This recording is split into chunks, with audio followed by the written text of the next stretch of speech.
Hey guys, কি খবর? সবাই কেমন আছো? আশা করি সবাই ভালো আছো। তো আমার ফেসবুক পোস্ট দেখে ইনস্টাগ্রামে আমাকে তার ফেসবুকে অনেকেই জিজ্ঞেস করেছো যে আমার কী হয়েছে। অনেকে বুঝতে পারোনি যে কী হয়েছে। ইভেন অনেকে যারা জানো তারা মানে বুঝতে পেরেছো যে আমার কী হয়েছে, তখন অনেকেই বলেছো যে এখন কীরকম আছি সেটা জানাচ্ছি না কেন, না সে না। তো আমি এই একটা ভিডিওতে আমি সবাইকে রিপ্লাই দিয়ে দেবো, তো সেটা নিয়ে চিন্তা নেই। আজকের এই ভিডিওটা আমার ঠিক ডেলি ব্লগের মতো হচ্ছে না, সেটা দেখে বুঝতেই পারছো। তো এই ভিডিওটাতে আমি পুরোপুরি আমার যে আপডেটটা রয়েছে যে আমি এখন কেমন আছি, কিরকম কোথায় ট্রিটমেন্ট চলছে, কী আসার বিষয়, এগুলোই তোমাদের সাথে শেয়ার করবো তো এই ভিডিওটার মধ্যে। আর আদার্স যদি আশেপাশের কথা বলি সেটার জন্য ক্ষমা করে দিও। তো চলো আজকে ভিডিওটা স্টার্ট করি। তো প্রথমেই বলি, এখন আমি আপাতত ভালো আছি। ব্যথা বেদনা তো রয়েছে মাঝে মধ্যে, মানে এই নিয়ে দুবার আমার বুকে জল জমেছিল। এই লাস্টবার ট্যাপিং করার পর আমি ভালো আছি। এর আগে বড়পুরে ট্যাপিং হয়েছিল, তখনও আবার জল জমে যাওয়াতে আমার তারপরে তো ডায়ালিসিস স্টার্ট হলো। তো এইগুলো ব্যাপার। এখন এখানে নেফ্রোকেয়ারে আমার ট্রিটমেন্ট চলছে। পায়ে জল জমা সেই প্রবলেমটা নেই, পায়ে ব্যথা করতো যেটা বেশিক্ষণ দাঁড়াতে পারতাম না, মাথা ঘুরে যেত, এই জিনিসগুলো এখন নেই। আর ডায়েটও ভালো এখানকার মানে পরিষেবা খুব ভালো। তো এই হলো হচ্ছে একটা কোশ্চেনের অ্যান্সার গেল, যা মনে হয় যে এরকম এখন ভালো আছে। এবার তাদেরকে বলছি যারা এখন বুঝতেই পারোনি ডায়ালিসিসটা কী জিনিস, তো এটা বলে দিই যে যার কিডনি দুটোই খারাপ হয়ে যায় কোনো কারণ অনেক কিছু হতে পারে, সুগার, হাই প্রেশার, আর সেরকম না, সুগার হাই প্রেশারটা আমি এখানে বেশি দেখতে পাচ্ছি। আর আমার যেমন মেডিসিনের কারণে হয়েছে, মেডিসিনের পরে হাই প্রেশার করে দিয়েছিল ডাক্তার, মানে এত ভালো চিকিৎসা করেছিলেন। আমার স্কিনের রোগ ছিল, মানে সোরিয়াসিস ছিল। যারা সোরিয়াসিস জানো তারা জানো যে সোরিয়াসিসের কী কষ্ট, আর যারা জানো না তাদেরকে বলবে একটু কষ্ট করে গুগল করে নিও সোরিয়াসিসটি কেমন টাইপের হয়। আমি আমার মতো বলার চেষ্টা করছি, যদি বুঝতে পারো তো বলুন, ভালো কথা। যে সোরিয়াসিস হচ্ছে মানে মানুষের স্কিন তো চেঞ্জ হয়, বাট সোরিয়াসিস হলে হচ্ছে মানে শুকনো শুকনো চামড়া পড়ে, একদম পাপড়ের মতো হয়ে চামড়াগুলো পুড়ে যায় আর খুব যন্ত্রণা হয়, শীতকালে প্রচণ্ড বেড়ে যায়। যে আমার এমন হয়েছিল যে আমি মানে ওঠা চলা বসা করতে পারতাম না, সেই নিয়ে আমি সব করতাম, যা মানে ব্যথা নিয়ে। যদি তোমার সব মানে সারা গাত পাত ব্লেড দিয়ে চেরা হয় যেরকম যন্ত্রণাটা হবে, ঠিক আমার ওঠা বসা করতে সেরকম যন্ত্রণা হতো। মানে যেহেতু ভাজের মধ্যে হয়েছে, হাঁটুতে ধরো স্কোয়াট মারতে গিয়ে এরকম জ্বলতো। সেই নিয়ে জিম করেছি, কলেজ করেছি, সব করেছি, কোনো অসুবিধা নেই। আর ট্রিটমেন্ট চলছিল, তো সেই ট্রিটমেন্ট চলাকালীন ডাক্তার আমাকে স্টেরয়েড দেওয়াতে আমি অনেক মোটাও হয়ে গেছিলাম। তারপরে স্টেরয়েডেই বেসিক্যালি এফেক্টটা করে গেছে, যেহেতু স্টেরয়েড তো খুব ভালো জিনিস না সেটা সবাই জানে। তো আর এই নিয়ে স্টেরয়েড নিয়ে আমার অত আর কিছু নেই, আমাকে যেটা ডাক্তার বলেছে আমি ওটুকুই বললাম, স্টেরয়েডের জন্যই মেন এফেক্ট করেছে। তার 2020 থেকে একটু একটু করে ক্রিয়েটিনিন বাড়তে থাকে। ক্রিয়েটিনিন হচ্ছে কিডনি খারাপ হওয়ার মানে লক্ষণ বলতে পারো। ক্রিয়েটিনিন বাড়লে কিডনি নষ্ট হয়ে যায়। আর কিডনি এমন একটা জিনিস যে বুঝতে দেয় না, যখন 6 থেকে 5% কাজ করে কিডনি 100%-এর মধ্যে, তখন গিয়ে তুমি ফিল করতে পারবে তোমার মাথা ঘুরছে, তোমার বমি হবে, খামোখা বমি হবে। এগুলো আমার হয়েছে, তখন মাথা ঘুরে গেছে, আমি ট্রেনেও পর্যন্ত অজ্ঞান হয়ে পড়ে গেছি। তারপরে একবার আমার বার্থডের 7 দিন পরেও আমার নাক দিয়ে ব্লিডিং হতে লাগে হঠাৎ করে। তো প্রেশার ওষুধ তখনও স্টার্ট করি, তখনও কিছু হয় না। মানে খুব তাড়াতাড়ি ওয়েট লস হবে আমার। যেমন জবের থেকে আমি 2023-এর লাস্টে ডিসেম্বরে আমি ব্যাঙ্গালোর গেছিলাম ডাক্তার দেখাতে। ওখানে ডাক্তার বলে দেয় যে ট্রান্সপ্লান্ট ছাড়া কোনো উপায় নেই। যাই হোক, ওখানে আমি আমার ওয়েট দেখেছিলাম 67। আমি যখন বাড়ি এসে এক মাসও যায়নি, 15 দিনের মধ্যে আমার ওয়েট নেমে যায় হচ্ছে 55-এ। তারপরে মেনটেন থাকতে থাকে, কারণ আমি একটা মানে কী বলে আয়ুর্বেদিক ওষুধ খাচ্ছিলাম। 6টা মাস ভালোই ছিলাম। তারপরে তো হয়ে গেল, আমি ঘুরতে গেছিলাম, আমার ডাস্ট অ্যালার্জির প্রবলেম আগেও ছিল। ডাস্ট অ্যালার্জি থেকে হঠাৎ করে আমার মানে সর্দি হয়ে গেল, মানে হ্যাঁচি হতে সাথে সাথে কাশি শুরু হয়ে গেল।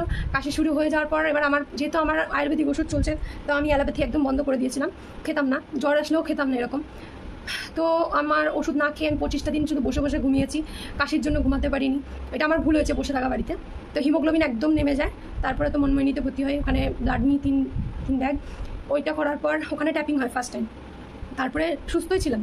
দিয়ে তো আমার বোনের বিয়ের দিন হয়ে গেল এই ব্যাপারটা। আমার বোনের বিয়ের দিন আমি সকাল থেকে পুরো শ্বাস নিতে পারছি না, বাড়ি ভর্তি লোক, মনে হচ্ছে মানে অস্বস্তি লাগছে, এত লোকের মধ্যে আমার পুরো মানে শ্বাস বন্ধ হয়ে আসছে। দিয়ে মেডিকেলে নিয়ে গেল, মেডিকেল থেকে কিছু হলো না, ওই করতে করতে রাত হয়ে গেল।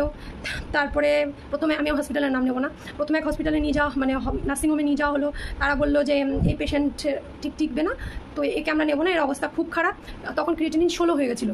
তো বলছে এই পেশেন্টকে মানে রাখবো না, আপনারা এরকম বসিয়ে রেখেছিলেন, আপনাদের নামে থানায় কেস করবো, এই করে টাইমটা নষ্ট করলো। যাই হোক, তো তারপরে নিবেদিতা হসপিটালে আমার প্রথম ডায়ালিসিস স্টার্ট হয়। এখানে চ্যানেল দিয়ে, তো ওখানে আমার বন্ধুদের চেনাশোনা ছিল, তারা রিকোয়েস্ট করে ওখানে নেয়। তো ওরা বলে যে আমরা আপনারা মানে পারমিশন দিন না দিন আমরা ডায়ালিসিস করবোই, নাহলে পেশেন্ট থাকবে না। আর আমার সত্যি কথা বলতে সবারই ডায়ালিসিস জিনিসটা খুব ভয়ঙ্কর জিনিস, যেটা সবাই ভয় পায়। আমিও পেয়েছিলাম, তার জন্য ভেবেছিলাম যদি মেডিসিনে ঠিক হয়ে যায়। হ্যাঁ, আমার উচিত ছিল হয়তো অ্যালোপ্যাথি খাওয়া, এখন অনেকেই বলবে, কিন্তু অ্যালোপ্যাথিটা ঠিক বিশ্বাস করতে পারিনি। এখন বুঝতে পারছি যে হ্যাঁ, হয়তো অ্যালোপ্যাথি দেখালে সেই টাইমে হয়তো তাও কিছু করা যেতে পারতো, হয়তো ডায়ালিসিসটা এত ইমার্জেন্সি শুরু হতো না। তো এখন কি আর করা যাবে, যাই হোক। তো ওখানে ডায়ালিসিস স্টার্ট হয়, তখন বাড়ির লোকদেরকে বলা হয় যে আপনারা ইয়েতে নিচে ওয়েট করবেন, বন্ডে সই করানো হয়, করিয়ে ওরা ভেবেছিল যে আমি ডায়ালিসিস নিতে পারবো না, কারণ অবস্থা খুবই খারাপ ছিল, শ্বাস বন্ধ হয়ে গেছিলো প্রায়। দিয়ে সারা রাত আইসিইউতেই ছিলাম, আমি 4টে দিন আইসিইউতে ওখানে ছিলাম। আর মানে ভালোই কেয়ার পেয়েছি সত্যি কথা, মানে ভালো ডায়ালিসিসও হয়েছে। প্রথম ডায়ালিসিস মানে এত ভালোভাবে নিতে পারবো ওরা ঠিক বুঝতে পারেনি, তো ভালোই হয়েছে, আমি মানে বেঁচে গেছি, বুঝতেই পারছো। এবার ওখানে থাকার পর আমাকে ছুটি দিয়ে দেওয়া হলো 4 দিন পরে। তারপরে তো হলো হচ্ছে এবার ওই মানে আইসিইউতে তো আর ডায়ালিসিস দেবে না, এবার নর্মালি যে হসপিটালে ডায়ালিসিস দেয়, তো ওখানে আমার ডায়ালিসিস ঠিক হচ্ছিল না, ঠিক আছে। ওদের ডায়েটও ঠিক ছিল না, নেফ্রোলজিস্ট আমার ওখানে অ্যাভেলেবেল নেই সেরকম, মানে সবসময় অ্যাভেলেবেল থাকে না। তো মানে পেশেন্টদেরকে ওয়েট করতে হচ্ছিলো যে রবিবারে কোন দিন আসবে, সোমবারে কোন দিন ডাক্তার আসবে, তখন দেখাবো। তো আমার রীতিমতো ডাক্তার তখন দেখানো হয়নি, কোনো নেফ্রোলজিস্ট দেখানো হয়নি, জাস্ট ডায়ালিসিস চলতে লাগিয়েছিল। তো ডায়ালিসিসে আমার ঠিক মানে শরীর সুস্থ হচ্ছিল না, ডায়ালিসিস দেওয়া মাত্র আমি কিছুক্ষণের জন্য সুস্থ, বাড়ি এসে হাঁটতে আমার প্রবলেম হচ্ছে, পা ফেললে পায়ের তলায় লাগছে, মানে জল জমে যাচ্ছে, 5টা মিনিট দাঁড়াতে পারছি না, তাতেই পায়ে জল জমে যাচ্ছিলো। সিঁড়ি তো চড়া ভুলে গেছি, সিঁড়িতে লোকে ধরে ধরে ওঠাচ্ছিল, যে মানে জাস্ট একতলা থেকে দোতলা যাবো সেটাও মানে ক্ষমতা নেই, ডায়ালিসিস নিয়েও আমার এই অবস্থা। তারপরে তো আমার এই আইসিইউতে থাকাকালীন ক্যাথিটার দেওয়াতে তো আমার আরও অবস্থা খারাপ হয়ে গেছিলো। ক্যাথিটারে জানে যাদের এরকম হয় প্রবলেম, তো ক্যাথিটারের আমার প্রচণ্ড প্রবলেম হয়েছিল, ইউরিনের প্রবলেম হচ্ছিলো, 24 ঘন্টা পর ইউরিন আসছিলো, মানে এমন অবস্থা আমার তো সেই। আর আমার হিপ পোর্শন থেকে পা পুরো এত ফুলে গেছিলো, আমার ওয়েট 67 হয়ে এসেছিলো, ওপর পোর্শন পুরো পাতলা আর নিচ পোর্শন ভার হয়ে গেছিলো, তার জন্য আরও চলতে পারছিলাম না, পুরো ছেঁচড়ে ছেঁচড়ে চলছিলাম। ওনাদেরকে বলাতে ওনারা বলছে যে ওটা হয়, কিন্তু আদার্সরা বলছে এটা হয় না। এবার ওখানে ভয় পেয়ে গেছিলাম সত্যি কথা, যে কী না কী হয়ে যাবে, কারোর কাছে ভালো রেসপন্সও পাচ্ছিলাম না। দিয়ে তারপরে এই কলকাতায় নেফ্রো কেয়ার এর নাম শুনলাম, তো এখানে এলাম। এখানে সে ডাক্তার দেখান, প্রতিম স্যারের আন্ডারেই আছি। তো উনি এখনও অবধি নিজের ট্রান্সপ্ল্যান্টের কথা কোনো সময় বলেনি, কারণ আমি ব্যাঙ্গালোরে গেছিলাম, ওখানেতে এত সুন্দর ব্যবহার, ব্যাঙ্গালোর মণিপালের কি বলবো। সাথে সাথে মানে দেখে বললো যে মানে আমাকে বললো অঙ্কিতা তোমার দুটো কিডনি নষ্ট হয়ে গেছে, তুমি স্টেজ 5, ঠিক আছে, এন স্টেজ বলেনি, এটাই ভাগ্য ভালো আমার, স্টেজ 5, তো তোমার কিছু করার নেই, ডায়ালিসিস করলে কতদিন আর বাঁচবে, আমাকে তাই বললো। এখানে গলায় চ্যানেল লাগিয়ে ঘুরে বেড়াবে, কদিন আর বাঁচবে, তুমি বরঞ্চ ইয়ে করে নাও, ট্রান্সপ্ল্যান্টটাই করিয়ে নাও, মানে এতটাই ইজি ট্রান্সপ্ল্যান্ট করানো। তো ট্রান্সপ্ল্যান্ট করতে তো টাকাটা আমি বাঁধিয়ে দিলাম। ওনাদের কথা হচ্ছে ফ্যামিলি থেকে নাও, আমার ফ্যামিলির মধ্যে অনলি আমার মা আছে আর আমার বোন আছে, আমি বোনেরটা নিতে পারবো না, কারণ হচ্ছে বোন আমার যতই রক্তের হোক, একটা সিস্টেম আছে যে বিবাহিত না হলে, বাচ্চা না থাকলে তার সেই মেয়ে ইয়ে দিতে পারবে না, কিডনি দিতে পারবে না, অল্প বয়সে কিডনি দেওয়া যাবে না, এটা হচ্ছে ওদের পলিসির মধ্যে আছে। ওকে বাদ দিয়ে দিয়েছে, আমার মাকে ধরেছে যে আমার মাই দেবে। এবার মানে সব দিক দিয়ে দেখতে গেল কি, আমার মাই আর্ন করে বাড়িতে, আমরা সব বেকার, সোজা কথা। প্লাস সবথেকে বড় কথা হচ্ছে ওটা আমার মা, একজন কিডনি দিলে তার যে কী কী প্রবলেম হয় সেটা উনি বোঝাচ্ছেন না। এখানে এসে আমরা জানতে পারলাম যদি কেউ কারো কিডনিটা কাউকে দান করে, ওই ফাঁকা জায়গাটায় একটা মাংসের দলা হতে পারে, আপনাকে ডায়ালিসিসও থাকতে হতে পারে, যে একটা কিডনি দান করেছে, তাহলে তার লাইফে কী থাকলো, ডায়ালিসিসে ঢোকা মানে লাইফ শেষ। আমি তো মনে করি মানে এর থেকে মনে হয়, মানে আমার মতে বলে, আমি জানি না আমি ঠিক না ভুল, এর থেকে মনে হয় ক্যান্সার ভালো ডায়ালিসিসে নেওয়ার থেকে। ঠিকরে ঠিকরে বাচ্চার থেকে জানবো যে 3 মাস পর মরে যাবো, ঠিক আছে, আমার জন্য আমি এটাই বলি যে আমার এইটা না হয়ে এটা হলে মনে হয় আমার ভালো হতো। এখন জানি না যারা ওই জিনিসটা নিয়ে ফাইট করছে তাদের কাছে হয়তো আমার কথাটা খারাপ লাগবে, কিন্তু আমি সেই মুহূর্তে দাঁড়িয়ে এইটাই ভেবেছিলাম। তো এই হলো ব্যাপার। তো ওখান থেকে তো ওইভাবে চলে আসি, সেই জন্য আর মানে অ্যালোপ্যাথির ওপরে ভরসায় চলে গেছিলো যে এরা কাটাচিড়াই লাগাবে, এরা মেডিসিন দিয়ে ঠিক করার নেই, সেই জন্য। তো যাই হোক, জলটা বুকে জমে গেল বলেই তো এইরকমভাবে অবস্থা, ডায়ালিসিস স্টার্ট হলো। এখনকার আপডেটটা বলি, এই হলো স্টোরিটা গেল যে কী করে আমার স্টার্ট হয়েছে। এবার তারও আগে যদি যাই, যে আমার সোরিয়াসিসের এই ট্রিটমেন্টটা তো আমি বললামই, যে এই ডাক্তার দেখিয়ে আমার হয়েছে, স্কিনের ডাক্তার, উনি এত ভালো ডাক্তার যে উনি নিজের রিপোর্ট দেখছেন, নিজে রেখে দিচ্ছেন, ল্যাব থেকে না বলে আমরা জানতে পারতাম, ঠিক আছে। এবার এই নতুন মানে এখনকার বলি, এখন যে সিচুয়েশনে আমি আছি, আমার সত্যি কথা বলতে সেরকম কোনো প্রবলেম হয় না, এখন পায়ে জল জমে না, সবথেকে বড় কথা, আমি দাঁড়িয়ে রান্নাও করতে পারছি, ঘরের কাজ করতে পারছি, সিঁড়ি চড়তে পারছি বেসিক্যালি। এগুলো তখন করতে পারতাম না, এখন তাও পারি। আমি এই গলা ডায়ালিসিস নিয়েই মুভি টুভি সবই দেখে এসেছি, কোনো অসুবিধা হতো না সত্যি কথা। আর যেই প্রবলেমটা আমার বহরমপুরে থাকতে হতো, পায়ে জল জমে যেত, যেটা আমার ট্রিটমেন্ট ঠিক মতো হয়নি। এখানে যেটা বলা হয়েছে আমাকে, এখন যেমন ট্যাপিং করেছিল লাস্ট ভিভাসিটিতে, তারপরে ডায়ালিসিসের পরে আমার টেস্ট রিপোর্ট দেখে ওনারা বলে যে বেসিক্যালি আমার আগের ডায়ালিসিসগুলো ঠিক হয়নি, সেই জন্য আমার জলটা আবার জমে গেছিলো। তো এখনও অবধি বুকে জল তো নেই, আর ওতে প্রবলেমও হচ্ছে না। আবার জানি না কবে কী হবে, সেরকম হলে তোমাদেরকে নিশ্চয়ই হয়তো জানাতে পারবো। আর সেই মুহূর্তে কিছুই জানাতে পারি না, বুঝতেই পারছো কী অবস্থা থাকে, মানে রীতিমতো এক শ্বাসই নিতে পারছি না। তো আর কি বলবো, কিছু কিছু ক্লিপ হয়তো মানে ছবি হয়তো আমি তোমাদের সঙ্গে শেয়ার করতে পারি, কিন্তু আর হয়তো আমি কিছু মানে ডিটেলস দিতে পারবো না, কারণ সেই টাইমে স্বাভাবিক ব্লগ করার বা ভিডিও বানানোর কোনো সিচুয়েশনই থাকে না। মানে আর প্রত্যেকবার এরকম জিনিস যখনই শ্বাস বন্ধ হয়ে যায় তখনই মনে হয় যে এইবারই লাস্ট, আর ফিরবো না, এরকম হয়ে যায়। আমি ডায়ালিসিস আমার এখন দিনে বলছি উইকে 3টে হয়ে গেছে, 2টো নর্মাল আর একটা হাই ফ্লেক্স দিচ্ছে।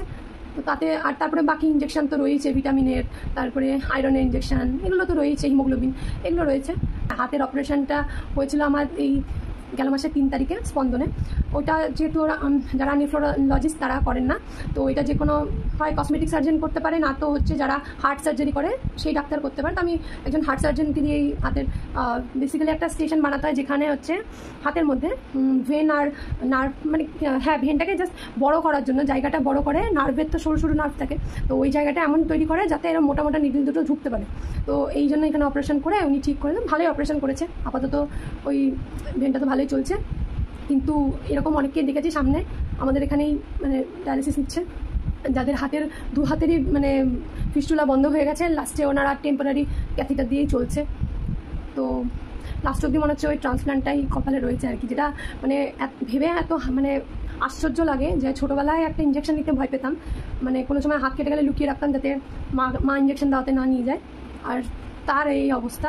মানে ইঞ্জেকশনের তো মানে 3টে ইঞ্জেকশন জোড়া করলে মনে হয় একটা করে নিডিল হয়, এত মোটা মোটা নিডিল রোজ হাতের মধ্যে প্রিক করা হয়, রোজ বলতে গেলে মানে উইকে 3বার 4 ঘন্টা ধরে ওটা সহ্য করে রাখতে হয়। কী আর বলবো, এই হলো আমার পুরোপুরি স্টোরিটা, বললাম এই অবধি বললাম। এরপর আমি জানি না আমার কি হবে না হবে, তো দেখা যাক। আর আশা করি ভিডিওগুলো আসতে থাকবে, কারণ আমার কাছে প্রচুর ভিডিও জমে গেছে, বাট আমি এই অসুস্থতার কারণে কিচ্ছু আপলোড করতে পারিনি, তো ওগুলোকেও আস্তে আস্তে দিতে থাকবো। তো সেই জন্য আমি এই একটা ভিডিও দিলাম। আমাকে অনেকেই ডিএম করেছে, অনেকেই মানে এত লোকে জিজ্ঞেস করেছে না, জনে জনে বলাটা খুব মুশকিল হয়ে যাচ্ছে, সত্যি বিশ্বাস করো। আর কি বলবো, মানে মনের ইয়েও নেই যে ওই সবার সাথে কথা বলে বলে যে সবার এই একই কথা, ঠাকুর ঠিক করে দেবে, ঠাকুরই তো দিয়েছে না আমাকে এইটা। তো সেই জন্য আর সবার মেসেজের রিপ্লাই করতেও আমার মানে করাও হয়নি, আর এরকমই ব্যস্ত থাকছি, দৌড়াদৌড়ি, ডাক্তার বাড়ি এই সেই। তোমরা কিছু মনে করো না, আমি একটা ভিডিওর মধ্যেই সমস্ত কিছু বলে দিলাম, আশা করি এবার ক্লিয়ার হয়ে গেছে। তো চলো দেখা হবে নেক্সট ভিডিওতে খুব তাড়াতাড়ি। আজকে এখানে দেখতেই পাচ্ছ মানে ওই নিডিলগুলো দেওয়া হয়েছিল বলে এই অবস্থা, মোটা কতটা ইয়ে, আর এখানে ভালো করে টাইট করে ব্যান্ড বাঁধা হয় বলে নীল হয়ে গেছে, একটু ফুলে আছে, এটা ডেলি ফুলে থাকে। আর এইখানটা করে টাচ করলে পুরো ভাইব্রেট হয়, মানে এই নর্মাল নার্ভে টাচ করলে যেমন কোনো কিছু বোঝা যায় না, বাট এইটাতে পুরো একটা ভাইব্রেশন থাকে। তো চলো আজকের জন্য এইটুকু, দেখা হবে নেক্সট ভিডিওতে। ভিডিওটা ভালো লেগে থাকলে অবশ্যই লাইক শেয়ার কমেন্ট করে পাশে থেকো, বাই।